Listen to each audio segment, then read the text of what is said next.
क्या जानकारी है आपके पास? प्रेस ब्रीफिंग में क्या कहा गया है विदेश सचिव द्वारा?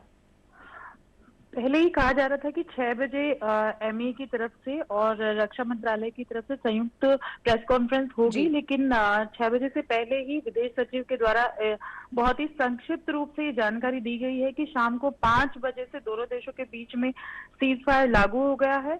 और उन्होंने बताया कि इससे पहले पाकिस्तान के डीजीएमओ ने अपने समकक्ष से भारत में बात की थी और उसके बाद में ये निर्णय लिया गया कि दोनों देशों के बीच में अभी कार्रवाई जो है वो रोक दी जाएगी और 12 मई को दोनों देशों के डीजीएमओ फिर से आपस में मिलेंगे और वार्ता करेंगे। उसके बाद में कोई फैसला लिया जाएगा आगे के लिए।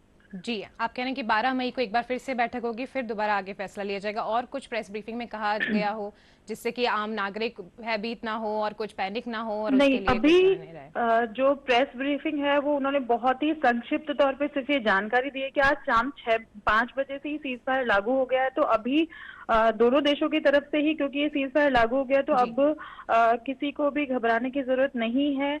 और हमने देखा कि डोनाल्ड ट्रंप की तरफ से भी शाम को 5:25 पे एक ट्वीट किया गया था जी। जिसमें उन्होंने बताया था कि काफी लंबे टाइम तक रात भर बातचीत होने के बाद में ये सहमति बनी है। तो ये उम्मीद की जा रही है कि अब आगे जो वार्ता होगी उसमें किस तरीके का रुख दोनों देश लेते हैं वो देखा जाएगा, लेकिन फिलहाल के लिए सीज फायर लागू हो गया जी। है। जी, आपने बिल्कुल सही कहा कि अमेरिकी राष्ट्रपति डोनाल्ड ट्रंप की तरफ से ये ट्वीट किया गया था कि दोनों देश सीज फायर के लिए राजी हैं और अभी प्रेस ब्रीफिंग में भी यही कहा गया। तो आगे उम्मीद की जा सकती है कि इस युद्ध को विराम मिलेगा और दोनों देशों में एक सही समझौता हो पाएगा। जी, जानकारी के लिए आपका बहुत बहुत धन्यवाद।